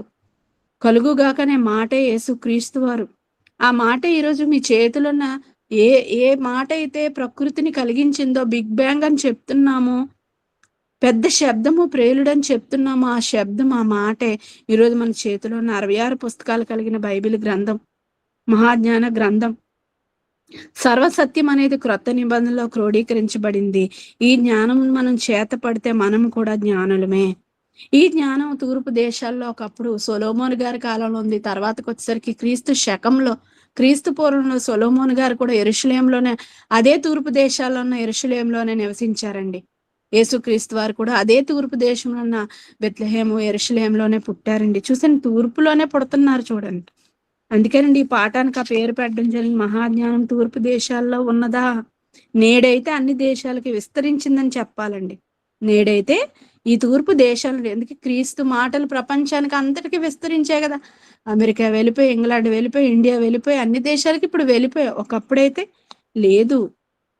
మరి ఈ యొక్క తూర్పు దేశాల్లోనే ఆఫ్ఘనిస్తాన్ వస్తుంది, పాకిస్తాన్ వస్తుంది, కజకిస్తాన్ వస్తుంది, శ్రీలంక వస్తుంది, పాలస్తీనా వస్తుంది, ఇండియా వస్తుంది, జపాన్ వస్తుంది, ఇజ్రాయెల్ వస్తుందండి. ఆసియా ఖండ దేశాలు. అర్థమవుతుందండి.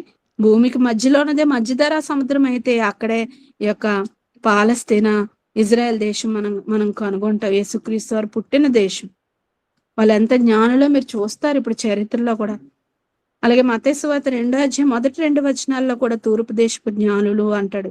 ఆ తూర్పు దేశాల్లోనూ, అదే దేశమో దేవుడు రాయించలేదు కానీ తూర్పు దేశాలను దేశాలు ఇప్పుడు మీకు చదివాను. అందులో ఏదో ఒక దేశం నుండి ఆ జ్ఞానులు వచ్చారు. ఆ వచ్చారనే మాట కూడా మత్తయి సువార్త 2వ అధ్యాయం మొదటి 2 వచనాల్లో మనం చూస్తాం. ఆ జ్ఞానులు క్రీస్తుని తెలుసుకున్నారు. చూడండి, తూర్పు దేశాల్లో జ్ఞానులే తెలుసుకుంటున్నారు. ఏ కాలంలో చూసినా మనం ఎక్కువ శాతం ఆ కాలంలో. కనుక తూర్పు దిక్కున పుట్టిన యేసును చూడడానికి తూర్పు నుండి తూర్పుకే బయలుదేరినట్టుగా మనం చూస్తున్నాం అండి. భారతదేశం కూడా తూర్పు దిక్కునే ఉంది. ఈ రోజు మనకి మహాజ్ఞానం, ఈ రోజు మేము ఈ పాఠాలు చెప్పగలుగుతున్నామంటే ఇదే తూర్పు దేశాల్లో ఒకటే. ఇండియాలో జైశాలి తండ్రి గారు పుట్టబట్టి, పిడి సుందర తండ్రి గారు పుట్టబట్టి, ఆయన ఈ జ్ఞానాన్ని వెలికి తీయబట్టి, ఆ జ్ఞానం నుండి ఇంకా ఆయన పిల్లలు అయిన వారు ఇంకా బయటికి తీసి అనేకమైన విషయాలు ఈరోజు చెప్తున్నారు. ఈరోజు ఈ పాఠాలన్నీ తూర్పు దేశాల్లో పుట్టిన బైబిల్ యూనివర్సిటీ అనే ఒక మరి యూనివర్సిటీని స్థాపించి మరి జ్ఞానాన్ని ప్రపంచ దేశాలకి పంచారండి తండ్రి గారు. మరి ఆయన కూడా మహాజ్ఞాని, ఆయన కూడా జ్ఞాని అని మనం ఒప్పుకోక తప్పదు. దేవుని మాటలు చెప్పేవారు జ్ఞానులు, దేవుని మాటలు చెప్పేవారు జ్ఞానులు, సర్వసత్యం చెప్పేవారు జ్ఞానులు. దేవుని తెలుసుకున్న వారే జ్ఞానులని మనం తెలుసుకున్నాం. వారే నక్షత్రాలను కూడా తెలుసుకున్నాం. మరి ఆ నక్షత్రాల్లో యేసుక్రీస్తు వారిని మరి వెంబడించిన వారిలో తూర్పు దేశంలో పుట్టిన తండ్రి గారు కూడా ఒక్కరని చెప్పక తప్పదు. మరి ఈరోజు ఈ జ్ఞానం ఎవరు చెప్పలేదండి. తూర్పు దేశంలో ఇండియా నుంచి జ్ఞానం, మహాజ్ఞానం ప్రపంచ దేశాలకు వెళ్ళింది. ఒకప్పుడు యేసుక్రీస్తు వారు ఉన్నప్పుడు ప్రపంచ దేశాలకు ఎలాగైతే బూది గంతముల వరకు నాకు సాక్షులు ఎండుడని శిష్యులతో చెప్పారో, మీరు సర్వలోకానికి వెళ్ళి సర్వ సృష్టికి సువార్తను ప్రకటించండి అని చెప్పిన మాటను బట్టి శిష్యులైన వారు అనేక మందికి దేవుని మాటలు షేర్ చేస్తే అలాగే షేరింగ్ అయ్యి ఈరోజు ప్రపంచమంతా క్రీస్తు మాటలు విస్తరించాయి. గాని మరలా 1900 సంవత్సరాల తర్వాత క్రీస్తు శకం మొదటి శతాబ్దంలో అపోస్తులు, శిష్యులు యేసుక్రీస్తు వారు ప్రకటించడం జరిగింది. తర్వాత కొంతకాలానికి మరి ఇంతకాలానికి మరి అది డెడ్ అయిపోయిందండి. మళ్ళా మహాజ్ఞానం బోధించిన వారు ఎవరు లేకుండా అయిపోయారు. సైలెంట్ పీరియడ్ అయిపోయింది. పౌలు గారి తర్వాత భక్తులందరూ మరణించారు, పోస్తులందరూ మరణించారు. అంతే కదండి, ఎవరు బ్రతికుంటారు చెప్పండి. తర్వాత ఈ విప్లవం అనగారిపోయింది. మరలా 20వ శతాబ్దంలో జయశాలి తండ్రి గారు అదే తూర్పు ప్రాంతమైన ఇండియాలో పుట్టి మరలా ఈ విప్లవాన్ని, అనగారిపోయిన ఈ విప్లవాన్ని మరలా దాన్ని బయటికి తీసుకొచ్చి మనందరికీ ఈరోజు పంచారు. దేవుడు ఏ తరంలో ఆయన కొరకు బ్రతికిన వారిని పుట్టించుకుంటాడు, రేపుతాడు. కాబట్టి ఆయన మళ్ళా తూర్పు వైపు ఉన్న వ్యక్తినే దేవుడు ఆలోచన ఇచ్చి నడిపించినట్టుగా మనం చూస్తున్నాం. మన కళ్ళెదురు ఇప్పుడు కనబడుతుంది. ఇంకా ముందుకు వెళ్ళగలిగితే దేవుడు కూడా మరి ఏదేని తోటని ఎక్కడ వేశాడండి? తూర్పున ఏదైనాలో తోట వేసిచుండు. దేవుడు తూర్పుని ఎన్నుకోవడంలో ఉద్దేశం ఆదికాండం 2:8 ఉంటది. ఆదికాండం 2:8 దేవుడైన యెహోవా తూర్పున ఏదైనాలో తోట వేసి మొదటి మానవుడిని కూడా దేవుడు తూర్పు వైపే పుట్టించినట్టుగా చూస్తున్నాం. అలాగే కయీను గారు శాపగ్రస్తుడిగా మారిపోయినప్పుడు ఆయన దేశదిమ్మరుగా ఎటువైపు ప్రయాణం చేశాడంటే ఆదికాండం 4:16 చూస్తే కయీను గారు కూడా యెహోవా సన్నిధిలో నుండి బయలుదేరి ఏదేనుకు తూర్పు దిక్కునున్న నోదు దేశంలో కాపురం ఉండెను. అప్పుడు కయ్యను యెహోవా సన్నిధిలో నుండి బయలుదేరి ఏదేనుకు తూర్పు దిక్కున నోదు దేశంలో కాపురం ఉండెను. అంటే తూర్పు వైపుకే బయలుదేరారండి. తూర్పు వైపుకే బయలుదేరారు. అంటే జనరేషన్స్ ఎటు నుండి ఎటు వెళ్తున్నాయని మీరు గమనించగలిగితే కయ్యను ఆదాము హవ్వల తర్వాత కయ్యను గారు తూర్పు వైపుకి వెళ్ళి అక్కడ కాపురం ఉన్నారు. అలాగే జలప్రలయం వచ్చిన తర్వాత నోవా గారు జలప్రలయంలో కూడా జనరేషన్స్ అన్ని తూర్పు వైపుకే విస్తరించడం ప్రారంభించాయి. ఎందుకంటే నదులు ఉండాలి, అంటే ప్రజలు ఉండాలంటే నదులు ఉండాలి, వాటర్ ఉండాలి. అలాంటి దగ్గర ఎక్కువ ప్రజలు ఉండడానికి ఇష్టపడతారు. అందుకే మొట్టమొదటి నాగరికత అవన్నీ మనం చదివినప్పుడు సింధు నాగరికత, నైలు నది నాగరికత అని మనం ఇండస్ వ్యాలీ సివిలైజేషన్ అంటాం, నైల్ సివిలైజేషన్ అంటాం. అంటే నదులు ఉన్న దగ్గర నాగరికత వెలుస్తుంది, ప్రజలు ఉంటారు. మరి ఇవన్నీ తూర్పు వైపే ఉన్నాయి కదండి. ఆదికాండం 11:2 వారు తూర్పున ప్రయాణమే పోవుచుండగా ఆదాము జ్ఞాని ప్రవక్త అనుకుంటే ఆదాము గారు కూడా తూర్పు వైపే ఉన్నారు.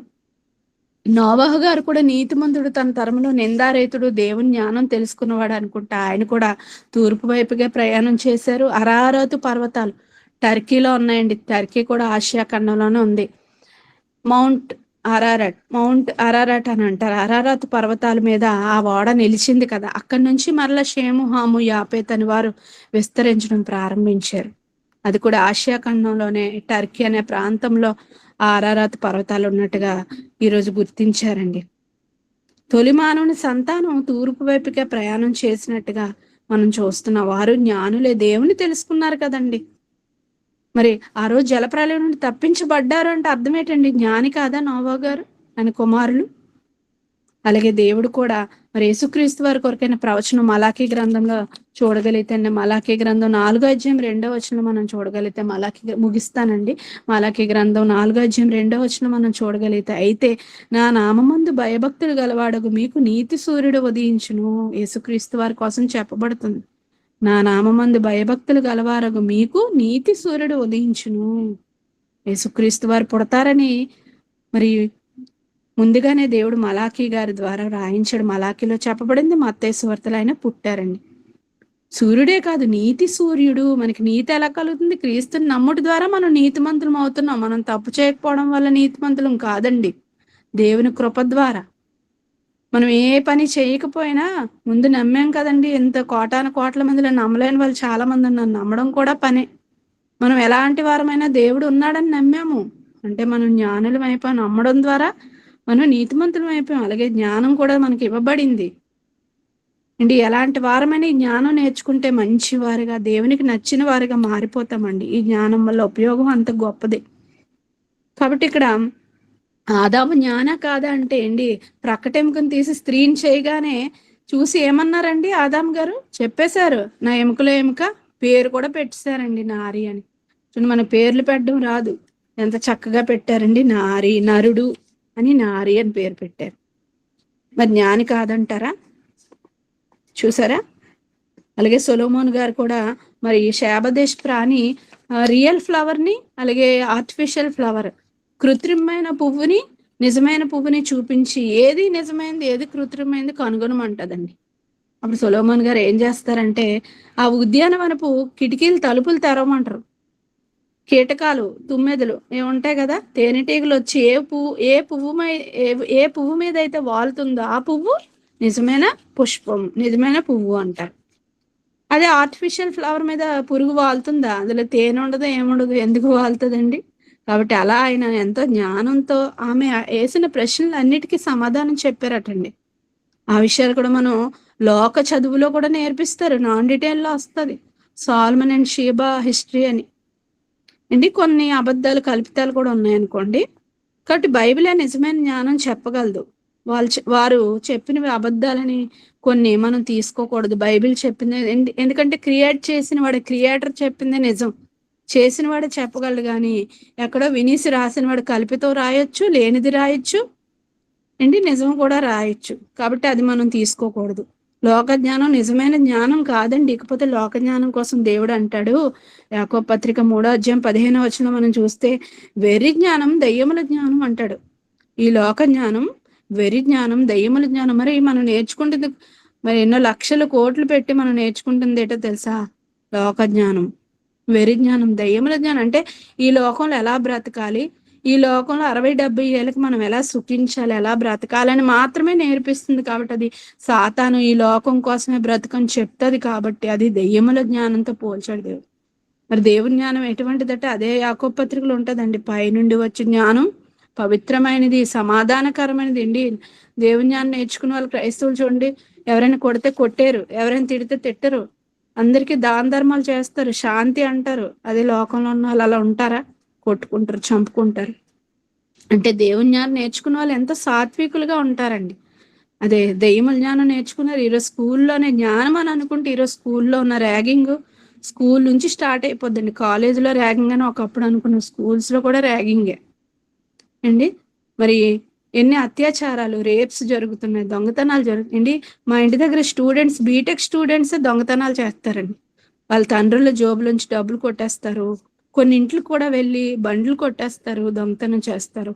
మరి కిటికీలు వేసున్న కిటికీ దగ్గర ప్యాంటు చొక్కా తగిలిస్తారు కదా తండ్రులు, అందులోంచి డబ్బులు తీసేస్తారండి. స్టూడెంట్సే లగ్జరీ లైఫ్కి అలవాటు పడి వారే ఈరోజు చంపేస్తున్నారు, ముక్కలు కోసేస్తున్నారు. విదేశాల్లో మనం చూస్తే ఎంతో జ్ఞానం నేర్చుకుని విదేశాలకు వెళ్ళారని మనం చెప్పుకుంటాం కదా.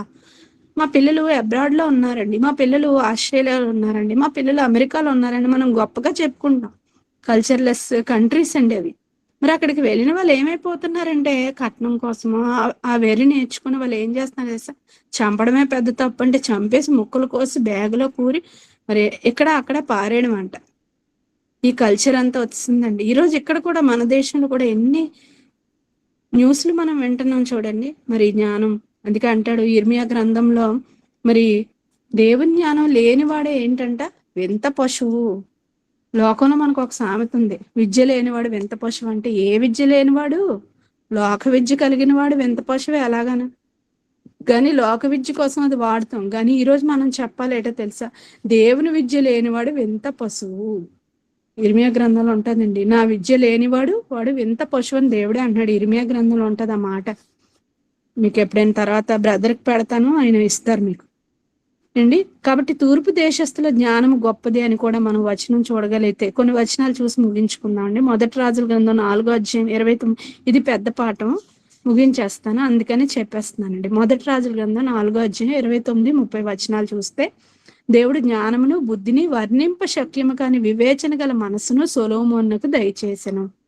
సొలొమోనుగా జ్ఞానం అడుగుతారు కదండి, డబ్బును, ఐశ్వర్యాన్ని, లేదంటే అధికారాన్ని అడగరు. దేవుడు ఆయన ప్రార్థనకి ఫిదా అయిపోయి జ్ఞానాన్ని ఇస్తారు. దేవుడే ఇచ్చారు సొలొమోనుకు జ్ఞానం. మనం కూడా జ్ఞానం లేకపోతే ఎవరిని అడగాలి? జ్ఞానం లేనివాడు నన్ను అడిగితే నేను దయచేస్తాను అన్నారు. కాబట్టి దేవుణ్ణి అడగాలండి. ఒకప్పుడు చాలా జడ్డిగా ఉండేవాళ్ళం అండి మేము కూడా. మీరేనా ఇలా మాట్లాడుతున్నారని ఇప్పుడు నన్ను చూసిన వాళ్ళు అంటూ ఉంటారు. కారణం ఏంటో తెలుసా? లోకజ్ఞానం నేర్చుకున్నాం అంతే, ఏం తెలియదు, ఎప్పుడు ఎలా మాట్లాడా కూడా తెలియదు. మరి ఈరోజు ఈ బైబిల్ పట్టి జ్ఞానం బోధిస్తున్నప్పుడు ఎంత గొప్పవారుగా, ఎంత గొప్ప విషయాలు చెప్తున్నారో అంటున్నారు. కారణం ఏంటో తెలుసా? మా గొప్పతనం కాదండి. దేవుడి జ్ఞానం కలిగిన వాళ్ళు జ్ఞానులుగా మారిపోతారు, ప్రవర్తన కూడా మారిపోద్దండి. మరి సొలొమోనుకి దేవుడు ఇచ్చాడు. అందుకే సొలొమోనుకి కలిగిన జ్ఞానం తూర్పు దేశస్తుల జ్ఞానం కంటేనో ఐగుప్తీల జ్ఞానం అంతటి కంటేనో అధికమై ఉండును అనే మాట ఉంటది. ఎంత అధికంగా ఉందంటే తూర్పు దేశంలో పుట్టిన సొలొమోను గారి జ్ఞానం అందరి జ్ఞానం కంటే అధికంగా ఉందట. అది దేవుడే ఇచ్చినట్టుగా మనం చూస్తున్నాం. మరి యేసుక్రీస్తు వారి దగ్గరికి వచ్చేసరికి సొలొమోను కంటే గొప్పవాడు ఇక్కడ పుట్టి ఉన్నాడని ఆయన కోసం ఆయనే ప్రజెంటేషన్ ఇస్తున్నారు. మరి ఈ కాలంలో 20వ శతాబ్దంలో చూస్తే జయశాలి శ్రీ పిడి సుందర గారికి మరి ఆయనకి ఇచ్చే బిరుదులు ఎటువంటివంటే లోకంలో ఉన్న దేవుని పిల్లలైన వారు ఇచ్చారండి. ఆత్మజ్ఞాని, దైవజ్ఞాని. మన ఆత్మ ఎక్కడికి వెళ్ళిపోతుంది? ఆత్మకు సంబంధించిన జ్ఞానం చెప్పిన వాడే జ్ఞాని కదా. దేవుని జ్ఞానం, దేవుడు కనబడడు. ఆయన విషయాలన్నీ యేసుక్రీస్తు వారే వచ్చి చెప్పారనే విషయాలు మనకి తెలియచేశారని, మనం పుట్టింది దేవుని కోసమని, సత్క్రియలు చేయాలని మొట్టమొదట నేను ఇక్కడే విన్నానండి. కాబట్టి ఆ విషయాలని తూర్పు దేశంలో పుట్టిన మొదటి శతాబ్దాన్ని బోధించిన మహాజ్ఞానాన్ని 1900 సంవత్సరాలుగా సమాధి అయిపోయిన మహాజ్ఞానాన్ని మరలా 25 సంవత్సరాలు బైబిల్ చదివి తపస్సుతో బయటికి తీసి ఈరోజు 750 కోట్ల మంది 850 కోట్ల మందిలో ఒక్కడిగా కాక ఆ ప్రజల కోసం మరి కారణ జన్ముడుగా మన కొరకు జన్మించారని అనుకోక తప్పదండి. అందుకే మనందరం డాడీ అంటాం, ఆత్మీయ తండ్రి అంటాం. ఒకనాడు పౌలు గారు తిమోతి గారికి ఆత్మీయ తండ్రిగా ఎలా ఉన్నాడో, ఆ రోజున్న సంఘానికి ఆత్మీయ తండ్రులుగా అపోస్తులు ఎలాగున్నారు, ఈ రోజు మనకి ఆత్మీయ తండ్రిగా మరి అందరూ ఇష్టపడతారండి. డినామినేషన్ భేదం లేకుండా అందరూ ఇష్టపడతారు. అర్థం ఏంటి? మహాజ్ఞానాన్ని వెలికి తీశారు కాబట్టి. కాబట్టి ఆ జ్ఞానానికి వారసులుగా మనమైతే మనం కూడా జ్ఞానులుగా ఎంచబడతాం. మరి యేసుక్రీస్తు వారే జ్ఞాని అనుకుంటే, యేసుక్రీస్తు వారిని నమ్మిన మనం జ్ఞానులుగా కాకుండా అజ్ఞానులుగా మారిపోవడం ఎంతవరకు సబబండి? కాబట్టి క్రీస్తుని నమ్మాం అన్నప్పుడు మనం దేనికైనా సమాధానం చెప్పడానికి సిద్ధంగా ఉండాలి. మరి వెస్ట్రన్ కంట్రీస్ లో, మిగతా యూనివర్సిటీస్ లో జ్ఞానం ఉందా అంటే అక్కడ చదువుల కోసం వెళ్తున్నారు తప్ప అక్కడ జ్ఞానం లేని పరిస్థితి. మీరు కొన్ని ఇంటర్వ్యూలు చూసినప్పుడు ఎందుకు ఇక్కడికి వచ్చానా బాబు అని అంటూ ఉంటారండి అక్కడ చదువుకోవడానికి వెళ్ళిన స్టూడెంట్స్. ఎందుకంటే వారి పని వారే చేసుకోవాలట, ఎప్పుడు ఎవరు చంపేస్తారో తెలీదు. అలాగే చాలా దుర్భరంగా వారి పరిస్థితి అక్కడ ఉంటుందంటండి. కాబట్టి యేసుక్రీస్తు వారి జ్ఞానం మనం నేర్చుకుంటే గనక ఈరోజు పాఠ్య పుస్తకాల్లో కూడా బైబిలు మరి భూత పుస్తకం అని, అశ్లీల పుస్తకం అని నిషేధించారండి. అంటే అర్థం విలువ తెలియక నిషేధించారు. మరి అలాంటి వారికి మనం బుద్ధి చెప్పొద్దా? బుద్ధి చెప్పాలండి. మరి అది తండ్రి గారు మరి మాట్లాడిన ప్రసంగాలు అనేకమైనవి వింటే, డావిన్సీ కోడ్పై జయశాల సింహగర్జనని లియోనార్డో డావిన్సీ అనేవాడు చిత్రం గీశాడండి. ది లార్డ్స్ సప్పర్ అండి. యేసుక్రీస్తు వారి హృదయానికి యోహాను గారు ఉంటారండి. యేసుక్రీస్తు వారికి దగ్గరగా యోహాను గారు ఉంటారు. బైబిల్లో ఉన్నది అదే. ప్రభురాత్రి చివరి భోజనం అప్పుడు ఆయన ఎక్కువ ప్రేమించిన శిష్యుడు అని ఉంటది. ఆయన రొమ్మున అనుకున్న శిష్యుడు యోహాను గారు. కానీ వాడు బైబిల్ మీద అక్కస్తో చర్చ్ వాడిని బహిష్కరించిందని, వారి స్వలింగ సంపర్కుడని ఆనాటున్న చర్చు వాడిని బహిష్కరించింది ఇటలీలో. చర్చి మీద, క్రీస్తు మీద కోపంతో వాడు ఏం చేశాడంటే ప్రభురాత్రి భోజనం ఆ ఫోటోని, ఆ బొమ్మను గీసినప్పుడు యేసుక్రీస్తు వారి రొమ్మున ఒక స్త్రీ ఆనుకున్నట్టుగా గీసేశాడండి. మరి దానికోసం ఎవరు అడగలేదు, కానీ తండ్రి గారు అడగడం జరిగిందండి. లెటర్స్ రాశారు. ఆ సినిమా తీసినోడికి, ఆ బొమ్మ గీసినోడికి. ఆ గీసిన వాడు చనిపోవచ్చు, కానీ ఆ బొమ్మని ఆధారంగా చేసుకుని సినిమా తీశాడే. మరి వాళ్ళందరికీ డావిన్సీ కోడ్పై జయశాలి సింహగర్జనని ఆ డాన్ బ్రౌన్ అని అతనికి మరి రాయడం జరిగిందండి. ఇంత దమ్ము, ఇంత జ్ఞానం మరి మరి ఎవరికి వస్తుందంటే దేవుని జ్ఞానం నేర్చుకున్న వారికి వస్తుందండి, మిగతా వారికి రాదండి. మరి మీరు కూడా అంత గొప్ప క్రైస్తవులుగా మనం భూమి మీద ఉండాలనే దేవుని యొక్క సంకల్పం. ఇందులో ఆడ లేదు, మగ లేదండి. కాబట్టి అంత గొప్పవారిగా మారాలంటే తూర్పు దేశాల్లో ఈరోజు మనము కూడా ఉన్నాం. మనము కూడా పాశ్చాత్య దేశాల జ్ఞానాన్ని పొగడకుండా, వాటి కొరకు మనసు పారేసుకోకుండా దేవుని జ్ఞానం కలిగి నేర్చుకుని వారికి కూడా మనం జ్ఞానం నేర్పేవారిగా ఒక దిక్కుగా ఉండాలని మరి కోరుకుంటున్న. ఈ జ్ఞానం మరుగైంది ఒకప్పుడు, ఈ రోజు మనకి అది చేతిలో పెట్టాడు. కేవలం అది నేర్చుకుని మనం జ్ఞానులుగా మారాలని. 1 కొరింథీ 2:6 అంటాడు కదా, పరిపూర్ణులైన వారి మధ్య మనం జ్ఞానం బోధించాలంట.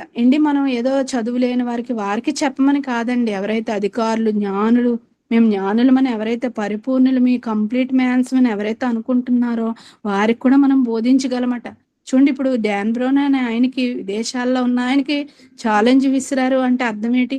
లెటర్ రాశారంటే అర్థం ఏంటి? ఎంతో మంది దేశాధినేతలకు కూడా లెటర్స్ రాశారండి తండ్రి గారు. మీరు నోబెల్ మరి బహుమతులు ఇచ్చే వారికి కూడా లెటర్స్ రాశారండి. నాసా వారికి కూడా లెటర్స్ రాశారండి. ఇంకా చెప్పాలంటే చాలా ఉన్నాయి. మరి లోకాధికారులకు కూడా మనం చెప్పాలండి. అందుకే జ్ఞానం ఇవ్వబడింది. కాబట్టి ఇంత గొప్ప జ్ఞానాన్ని కలిగిన మనం, తూర్పు దేశాల్లో పుట్టిన మనం, ఒకప్పుడు తూర్పు దేశంలో ఉన్న జ్ఞానులు పుట్టిన యేసుక్రీస్తు వారు కానీ, సొలొమోను గారు కానీ జ్ఞానులుగా ఎలాగైతే కొనియాడబడ్డారో మనం కూడా అదే జ్ఞానాన్ని కలిగి ఉన్నాం. కాబట్టి మనము కూడా మన నోటి ద్వారా మహాజ్ఞానపు సంగతులు బైబిల్ని బట్టి చెప్పి, శాస్త్రవేత్తలకు మించిన జ్ఞానాన్ని మనం చెప్పి, ప్రపంచ దేశాలన్నిటికీ మరి మనం చెప్పి గొప్ప జ్ఞానులుగా దేవుని దృష్టిలో మిగిలిపోవాలనేదే ఈ పాఠం యొక్క సారాంశం అండి. కాబట్టి ప్రపంచ దేశాల భవిష్యత్తు కూడా బైబిల్లో ఉంది. మరి ఆ జ్ఞానం బైబిల్లో ఉంది. దాన్ని తీసి మనం చెప్పినప్పుడు మనం నక్షత్రాలుగా కనబడతాం. ఒకవేళ ఈ లోకం మనల్ని గుర్తించినా గుర్తించకపోయినా చెప్పడం మన ధర్మం. ఎందుకంటే జ్ఞానం ఘోషిస్తుందని మనం చదువుకున్నాం. ఏంటి, విన్నా వినకపోయినా మన ధర్మం మనం చెప్పాలి కదండి. సాక్షార్థమే, సకల జనుల సాక్షార్థమే చెప్పమన్నాడు. కాబట్టి ఈ మహాజ్ఞానాన్ని చెప్పి గొప్పవారిగా కావాలని నన్ను నేను హెచ్చరించుకుంటూ మీకు కూడా తెలియచేస్తూ ఈ నా మాటలు ముగిస్తున్నానండి. కళ్ళు మూసుకుని ప్రార్థన చేసి, మహోన్నతమైన తండ్రి, జీవముగల దేవ నాయన, మీ యొక్క మాటలు తండ్రి నేను నేర్చుకుని అందులో కొన్ని మాటలు మీ పిల్లలకు తెలియచేసి ఉన్నాను తండ్రి. ఆయన వారు విసిగిపోయినప్పటికీ ఈ మాటలు తెలియచేయడం ఉద్దేశం ఏంటంటే, ఎన్నో మాటల్లో ఒక మాట అయినా తండ్రి మీ యొక్క మాట మా హృదయాలకి హత్తుకుంటుందనే ఉద్దేశంతో తండ్రి ఆయన ఈ యొక్క క్లాసుల్ని కండక్ట్ చేస్తున్నారు బ్రదర్ గారు తండ్రి. ఎంతో మంది ద్వారా ఈ మాటల్ని తండ్రి సంఘస్థులందరికీ వినిపిస్తున్నారు తండ్రి. వారు కూడా ఎంతో ఇంట్రెస్ట్ తో వారి పనులు మాని తండ్రి ఎక్కడ ఉన్న మమ్మల్ని కూడా మా చేత కూడా చెప్పించుకుంటున్నారు తండ్రి. వారి యొక్క ఆసక్తి గొప్పది. విన్న వాక్యం నిష్ప్రయోజనంగా పోకుండా తండ్రి ప్రతిదీ రాసుకుని తండ్రి ఎవరు ఏం చెప్పినా విని అది గుడ్డిగా నమ్మకుండా తండ్రి అలాగున్నవో లేవో పరిశీలించి గనులుగా బరియా సంఘం వలె మారి నిత్య జీవానికి తండ్రి వారి ఆత్మను నడిపించుకునే వారిగా మా అందరినీ ఉంచమని వేడుకుంటూ కూడి వచ్చిన బిడ్డలను ప్రతి ఒక్కరిని మీ పాదసన్నిధికి అప్పగించుకుంటూ వారి యొక్క కుటుంబాల్లో శాంతిని, సమాధానాన్ని ఇచ్చి దుష్టుడు ముట్టకుండా మీ యొక్క జ్ఞానం నేర్చుకుంటూ ఎటువంటి ఇబ్బంది లేకుండా మీకు పనులు చేయటంలో ఇంట్రెస్ట్ చూపుతూ మిమ్మల్ని మెప్పించేవారుగా తండ్రి మా అందరిని ఉంచమని వారిని నడిపిస్తున్న తండ్రి బ్రదర్ గారిని, వారి తండ్రి గారిని జ్ఞాపకం చేసుకోండి. వారి తల్లి గారిని జ్ఞాపకం చేసుకోండి తండ్రి. ఆత్మలు కాయచు ఉంటుండగా ఎన్నో ఇబ్బందులు, ఇరుకులు, ఉద్యోగంలో కూడా ఎన్నో ఎదుర్కొంటూ లేమితో బాధపడుతూ తండ్రి అయినా అతి కష్టంతో మీ యొక్క సేవని ముందుకు తీసుకెళ్తూ ఉంటుండగా తండ్రి మీరే వారికి బలముగా ఉండి తండ్రి మీరే వారిని ఆశీర్వదించే పరసమని ప్రతి దీవెనతో నింపమని వేడుకుంటూ యేసుక్రీస్తు వారి పుణ్యనామమున మిక్కిలి వినయంతో బ్రతిమలాడి వేడుకొచ్చు మా పరమ తండ్రి. ఆమేన్. అందరికీ నా వందనాలు.